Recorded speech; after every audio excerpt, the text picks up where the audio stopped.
Hola, bienvenidos a un nuevo podcast de Viviendo en la Frontera, en el que mi compañera Machalen, médico, y yo que soy Estíbaliz, enfermera, las dos de la Unidad de Cuidados Paliativos del Hospital San Juan de Dios de Santurce, os vamos a hablar de adecuación de esfuerzo terapéutico, o de cómo mantener la vida a cualquier precio puede no ser la mejor vía.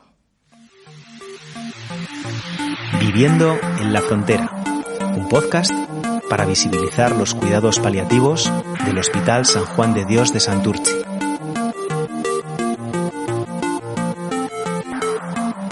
Bueno, Machalen, ¿qué es esto de la adecuación del esfuerzo terapéutico? Creo que deberíamos explicar un poquito qué significa cuando decimos a un paciente o a un familiar que vamos a realizar esa adecuación. Claro, mira, lo que queremos decir en ese momento es que hemos tomado la decisión de no iniciar o bien retirar algún tratamiento que en ese momento y en esa situación concreta del paciente consideramos pues que no le es útil, que no le va a ayudar. Entonces, no va a tener ni mejor calidad de vida, ni va a tener una recuperación de una funcionalidad o algo que le aporte bienestar, ¿no? Uh-huh. Igual podemos explicarlo un poquito con algunas situaciones de las que nos encontramos nosotras en la unidad, ¿no? Día a día.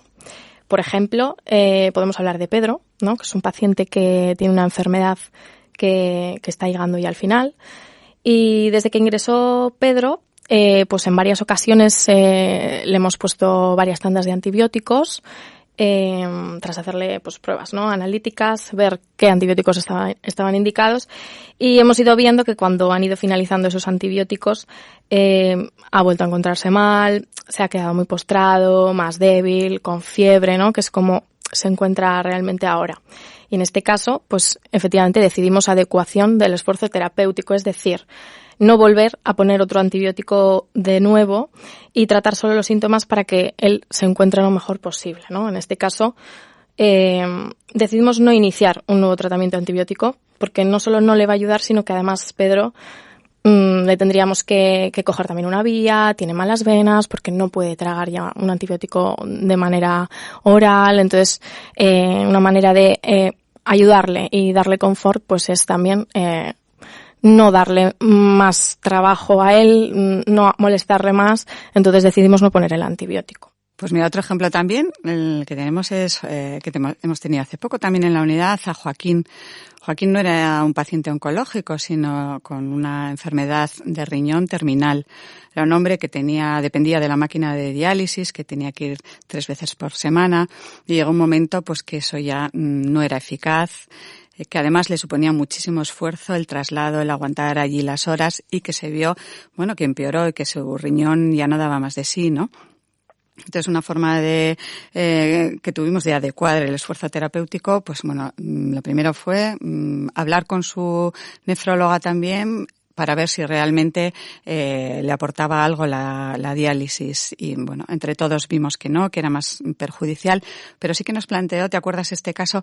Que lo que necesitábamos era ganar un poquillo de tiempo, sí, recuerdo, sin hacerle daño, porque este hombre, su hijo, vivía en la otra parte del mundo y claro, quería llegar, tenía un montón de nietos que también estaban estudiando por ahí fuera y todos querían llegar a estar con el abuelo, ¿no? Entonces, bueno, pues tuvimos que adecuar el esfuerzo. Sí que es verdad que pues hubo que ponerle un poco de oxígeno, medicación intravenosa, pues que no es lo ideal.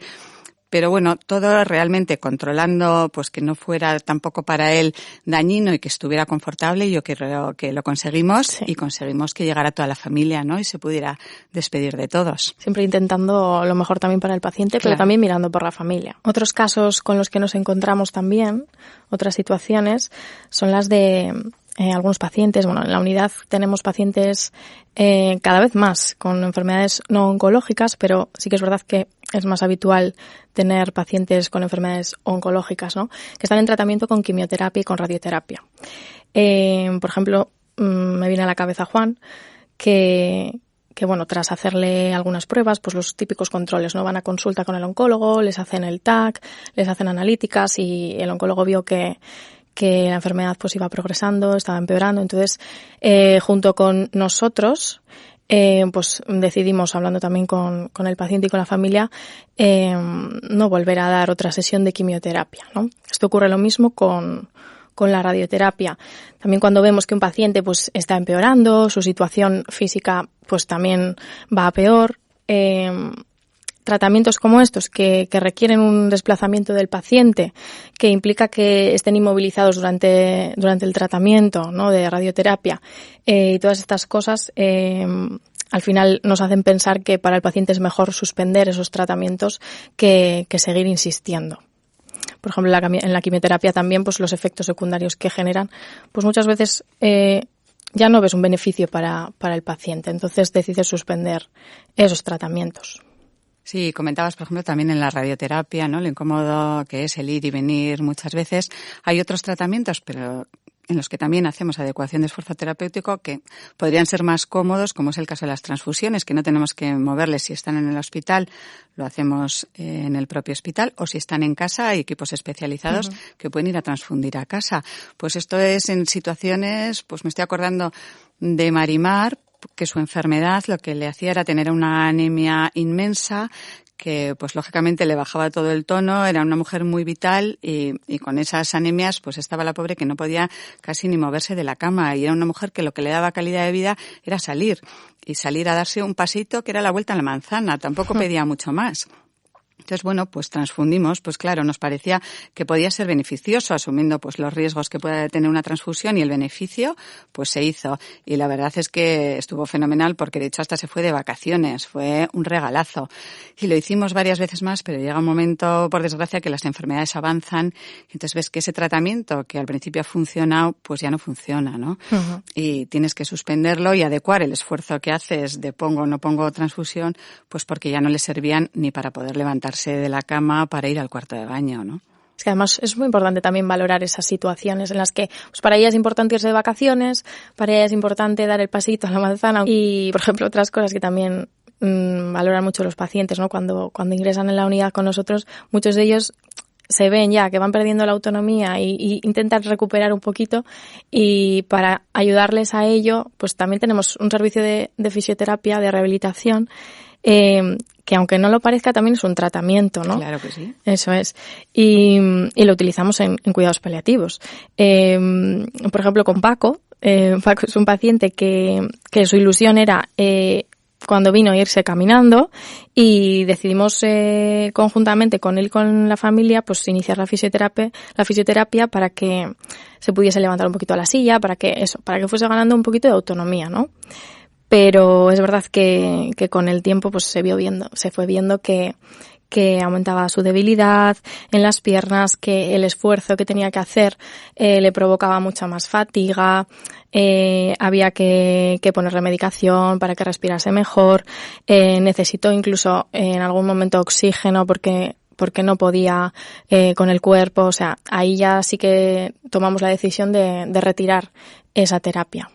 Claro, y ahora que hablas de oxígeno, es también otro de los tratamientos en los que llegan momentos que tenemos que adecuar el esfuerzo que hacemos con los pacientes, ¿no?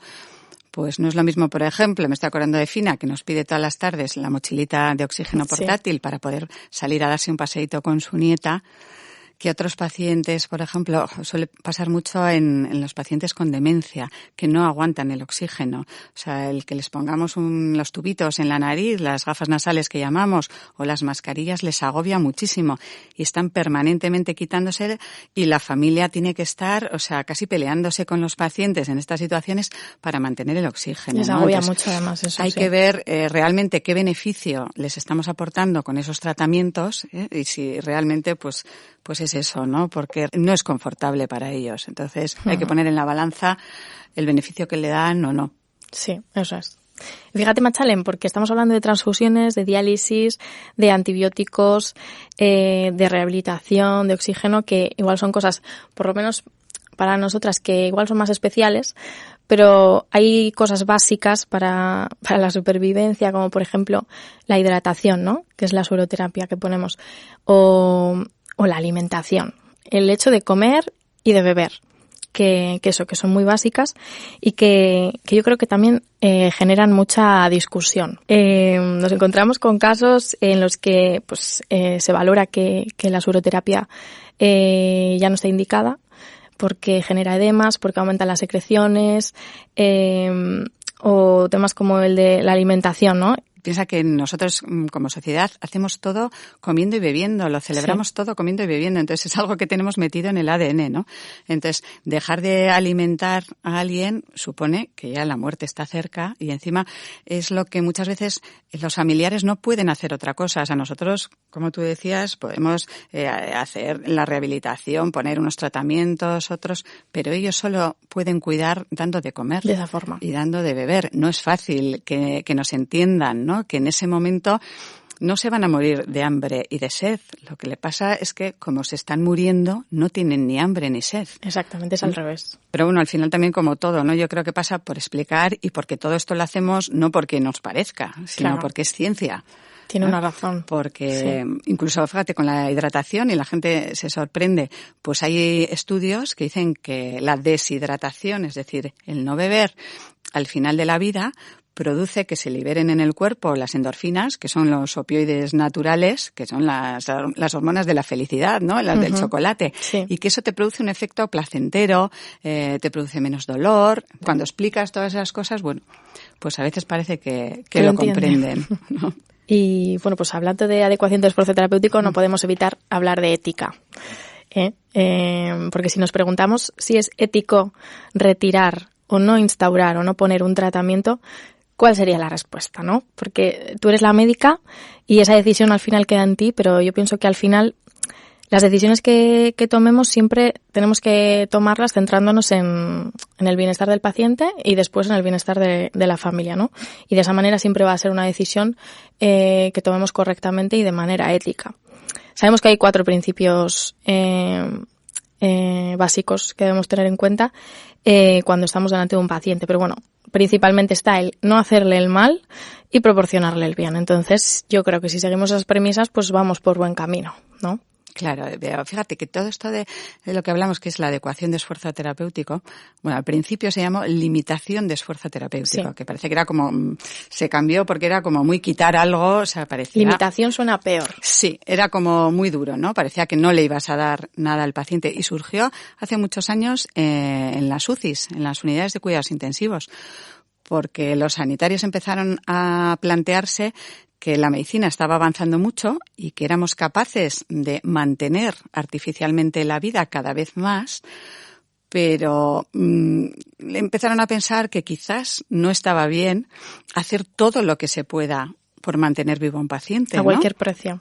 Claro, y entonces fue cuando empezó a surgir este término, ¿no? Porque mucha gente lo confunde también a veces con eutanasia. Cuando les decimos es que vamos a hacer esto y no vamos a dar este tratamiento, vamos a retirar, entonces, ¿esto qué es? ¿Una eutanasia? Uh-huh. Entonces, es muy importante también que tanto el paciente y sobre todo en estos casos que estamos hablando de pacientes que están llegando al final, que están ya muy postrados, que entiendan que no tiene nada que ver. O sea, nosotros lo que vamos a hacer es, bueno, pues la enfermedad está llegando al final, está siguiendo su curso y no nos vamos a oponer a eso. ¿No? Vemos que está llegando y lo que vamos a hacer es que llegue de la mejor forma para el paciente con la mayor calidad posible. Mientras que en la eutanasia lo que haríamos sería proporcionarle algo para que fallezca en ese momento. Y bueno, también es verdad que no siempre... Estamos hablando de adecuación de esfuerzo terapéutico, pero también es cierto que no siempre quitamos un tratamiento. Hay veces que valoramos que para el bienestar emocional del paciente, por ejemplo, un antibiótico, ¿no? Mantenerle un antibiótico a él está generando bienestar a nivel psicológico, pues sí que dejamos esos tratamientos y los administramos, ¿no? Claro. Y siempre también es muy importante distinguir en qué momento de la enfermedad hacemos las cosas, ¿vale? Porque no es lo mismo hacerlo al principio de la enfermedad, incluso esto que hablábamos de alimentar y de hidratar, pues no es lo mismo. Pues un paciente que hemos tenido también, Pepe, hace poco, pues que bueno, él tenía un cáncer de esófago y por tanto tenía una obstrucción que no podía comer.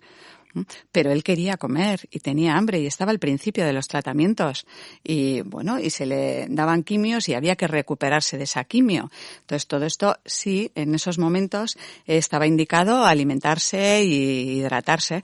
Entonces bueno, pues se le puso una sonda que se mete por la nariz hasta el estómago, pues para poder alimentarle y que se recuperara. Pero luego bueno, pues como todo, ¿no? se ve, y en eso sí que hay estudios, que cuando, sobre todo el cáncer, avanza mucho, pues al final, por mucho que tú nutras a un paciente, por mucho que le pongas la alimentación por sonda o por lo que llamamos también pues una PERG, que es la sonda que va directamente derecha al estómago, por mucho que le metamos por todas las vías, ni aunque le metamos un chuletón intravenoso, los pacientes no mejoran cuando están al final. Eso es algo que va ligado a la evolución de la enfermedad, y entonces ahí sí que es inútil, es lo que decíamos al principio, ¿no? Sí. Por eso adecuamos el esfuerzo. En ese momento, Alimentar no no le va ayuda, a proporcionar un bienestar. no ayuda. Aquí es importante también, y creo que eso también lo hacemos, el reforzar a la familia para que no se sientan culpables, porque lo que decíamos antes, intentan alimentar, intentan dar pues eso, la cucharada de puré, a veces además tiene consecuencias, porque hacen aspiraciones y se ponen todavía peor. Pero sobre todo no intentamos reforzarles la información a los familiares para que no se sientan responsables de esa muerte porque no les puedan dar de comer. Claro, ni un propio paciente, porque a veces les culpabilizamos a los propios pacientes, en el sentido que ellos les decimos, bueno, pues sobre todo, tienes que comer porque tal, venga, ¿qué has comido? Porque tienes que estar fuertes, y eso no depende de ellos. Cuando la enfermedad evoluciona, o sea, va ligado a la falta de apetito. Entonces, por mucho que ellos se empeñen y lo intentan, es que no pueden. No pueden o sea, comer. Es que solo ver la comida les da para atrás. Exactamente. Y luego lo que decíamos del caso de Pepe, pues que se le puso la sonda al principio, pero cuando la enfermedad ya evolucionó y los tratamientos pues ya no daban resultado y todo avanzó, pues la adecuación de esfuerzo que hicimos fue retirarle esa sonda, porque además lo pidió él. Sí. O sea, quitarme este tubo de la nariz y voy a comer lo que pueda, el tiempo que pueda. Y disfrutó con los helados. Sí. Con helados y con chupitos de zumos, pues bueno. Eso es, que es lo que él quería realmente. Es, porque sabíamos que es que no iba a engordar, ni iba a recuperar proteínas, ni iba a recuperar nada metiéndoselo por el tubo. Pero él no quería eso. Y ahora me hace recordar a otro caso, el de Emilio, que no sé si te acordarás, que él también no pidió quitarle una sonda porque no tenía ninguna sonda, pero es verdad que él estaba recibiendo quimioterapia y le sentaban tan mal los efectos secundarios de la quimioterapia que él mismo decidió que no quería más quimioterapia. Pero bueno, ahí hacemos una diferencia. Él está rechazando ese tratamiento, que no es lo mismo que la adecuación del esfuerzo terapéutico. Es verdad que la adecuación la decidís vosotros como médicos, realmente. Y fíjate que no le había dado vueltas yo a esto, pero ahora hablando de que el rechazo de los pacientes a un tratamiento y la adecuación del tratamiento, que es lo que hacemos los médicos, la verdad es que suena hasta peyorativo cuando decimos es que este paciente ha rechazado el tratamiento. Sí. A veces como que no quiero nada, casi lo volvemos a culpabilizar de ha empeorado porque rechaza el tratamiento que, fíjate, los sanitarios se lo ofrecemos, ¿no? Y sin embargo, cuando nosotros decidimos que ese tratamiento no le va a venir bien, adecuamos. O sea, es como mucho más, ¿no? Mucho más suave. Más nuestro, suave, ¿verdad? Tal. Yo creo que esto hay que darle una vuelta. Cuando realmente el paciente tiene ese derecho a decidir. Está decidiendo. Exactamente. De hecho, es más. Antes comentabas lo de las demencias, pero tanto para enfermedades no oncológicas como oncológicas da lo mismo.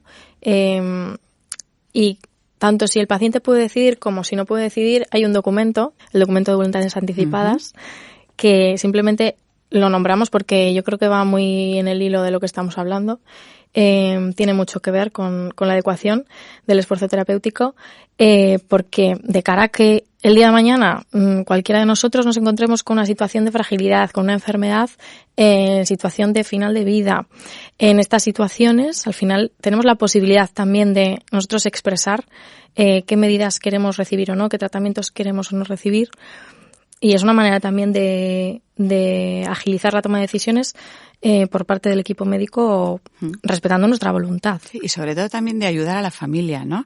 Cierto. Porque en ese caso que decías de las demencias, que cada vez lo vemos más, cuando un paciente demenciado llega a la unidad, porque además lo suelen derivar porque ya no come. Entonces, como ya no come, ya no sabemos qué hacer con él, pues una vez que descartamos causas que puedan ser que le hagan no comer, como que tenga una infección de bajo, ¿no? Que el pobre no puede quejarse ni nada, bueno, pues cuando hacemos las analíticas y los diagnósticos y llegamos a la conclusión muchas veces que dices no hay nada que justifique, o por lo menos nada que podamos cambiar, entonces lo que vemos y lo que hay que aceptar es que en las demencias, cuando están llegando a estadios finales, el paciente deja de comer, deja de tragar porque se le olvida, al cerebro se le olvida mandar la orden de tragar Y además son pacientes muy débiles que no nos damos cuenta, pero para tragar necesitamos mover un montón de músculos.